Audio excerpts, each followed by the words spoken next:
அரியலூர் மாவட்டத்தில் தடை செய்யப்பட்ட புகையிலைப் பொருட்கள் மற்றும் நெகிழிப் பொருட்கள் பறிமுதல் செய்யப்பட்டது.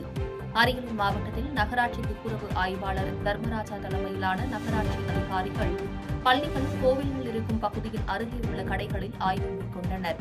ஆய்வின் போது தடை செய்யப்பட்ட நெகிழிப் பொருட்கள் மற்றும் புகையிலைப் பொருட்களை பறிமுதல் செய்தனர். மேலும் தடை செய்யப்பட்ட நெகிழிப் பொருட்கள் வைத்திருந்த கடைகளுக்கு அபராதம் விதித்தனர்.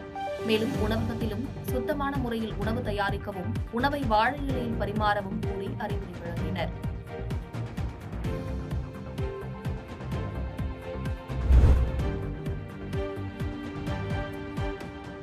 செங்கல்பட்டு மாவட்டத்தில் பிறந்து சில மணி நேரங்களே ஆன ஆண் குழந்தை ஏரியில் அடர்ந்த முட்புதரில் வீசப்பட்ட நிலையில் உயிருடன் மீட்கப்பட்டது. செங்கல்பட்டு மாவட்டம் பெருந்தண்டலம் ஊராட்சிக்கு உட்பட்ட பொதுப்பணித்துறை ஏரி உள்ளது. இந்த பகுதியில் விவசாயிகள் கால்நடைகளை மேய்த்துக் கொண்டிருந்தபோது அப்பகுதியில் உள்ள முட்புதரில் குழந்தை அழுகும் சத்தம் கேட்டுள்ளது. அதனைத் தொடர்ந்து அக்கம் பக்கத்தில் உள்ளவர்கள் சென்று பார்த்தபோது கட்டைப்பையில் பிறந்து சில மணி நேரமே ஆன ஆண் குழந்தை இருந்துள்ளது. இதுகுறித்து உடனடியாக செங்கல்பட்டு தாலுகா காவல் நிலையத்திற்கு தொடர்பு கொண்டு தகவலை தெரிவித்ததன் பேரில் காவல்துறையினர் மற்றும் வருவாய்த்துறையினர் விரைந்து வந்து குழந்தையை மீட்டு செங்கல்பட்டு அரசு மருத்துவக் கல்லூரி மருத்துவமனைக்கு அனுப்பி வைத்தனர். இதுகுறித்து போலீசார் இப்பகுதிகளில் உள்ள சாலைகளில் கண்காணிப்பு கேமராக்களை ஆய்வு செய்து வருகின்றனர்.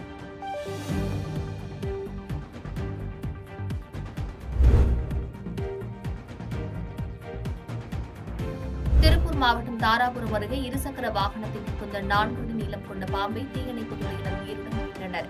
திருப்பூர் மாவட்டம் தாராபுரம் பகுதியைச் சேர்ந்த ராஜு என்பவர் பெரிய கடை வீதியில் உள்ள தனியார் உணவகத்தில் உணவு சாப்பிடுவதற்காக இருசக்கர வாகனத்தில் வந்துள்ளார். வாகனத்தை உணவகத்தின் முன்பு நிறுத்திவிட்டு உள்ளே சென்றபோது பெரிய கடை வீதி பேருந்து நிறுத்தம் அருகே பொதுமக்களின் கூட்டத்துக்கு நடுவே பாம்பு வந்துள்ளது. இதை பார்த்த பொதுமக்கள் அலறியடித்து ஓடினர்.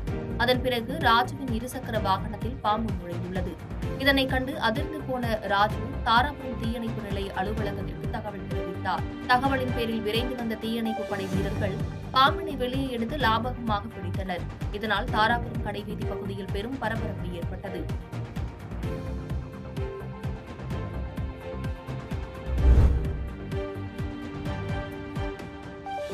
செங்கல்பட்டு மாவட்டம் மாங்காட்டில் சுடுகாட்டில் வைத்து கஞ்சா விற்பனை செய்த பிரபல ரவுடி உட்பட 2 பேரை காவல்துறையினர் கைது செய்தனர். மாங்காடு மற்றும் அதனை சுற்றியுள்ள பகுதிகளில் கஞ்சா விற்பனை செய்யப்படுவதாக வந்த தகவலை அடுத்து போலீசார் தீவிர கண்காணிப்பில் ஈடுபட்டனர். இந்த நிலையில் சுடுகாட்டில் வைத்து கஞ்சா விற்பனை செய்து வந்த போரூர் பகுதியைச் சேர்ந்த அப்பாஸ் மற்றும் மாங்காட்டை சேர்ந்த இளங்கோவன் ஆகிய 2 பேரை கைது செய்தனர். மேலும் இவர்களிடம் இருந்து 1.5 கிலோ கஞ்சாவை பறிமுதல் செய்தனர். மேலும் இதில் வேறு யாருக்கெல்லாம் தொடர்பு உள்ளது என விசாரித்து வருகின்றனர்.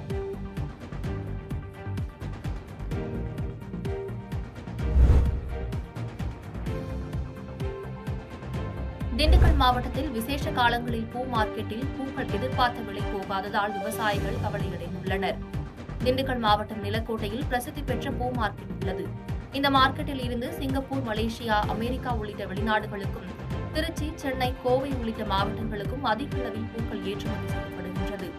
இந்நிலையில் தொடர்ந்து 4 நாட்களாக திருமண விசேஷங்களும் விநாயகர் சதுர்த்தி விழாவும் நடைபெற உள்ளது. எனவே பூக்களின் விலை உயர்ந்து காணப்படும் என்று விவசாயிகள் ஆவலுடன் எதிர்பார்த்து காத்திருந்தனர். ஆனால் மல்லிகைப்பூ 500 முதல் 550 ரூபாய்க்கும், முல்லைப்பூ 350 முதல் 400 ரூபாய்க்கும், செவ்வந்திப்பூ 200 ரூபாய்க்கும் விற்பனையாவதால் விவசாயிகள் மிகுந்த வருத்தத்துடன் பூக்களை மார்க்கெட்டில் கொடுத்துவிட்டு புலம்பி செல்கின்றனர். பாதகம் செய்பவரை கண்டால் நாம் பயங்கொள்ளலாகாது பாப்பா, மோதி மிதித்து விடு பாப்பா, அவர் முகத்தில் உமிழ்ந்து விடு பாப்பா.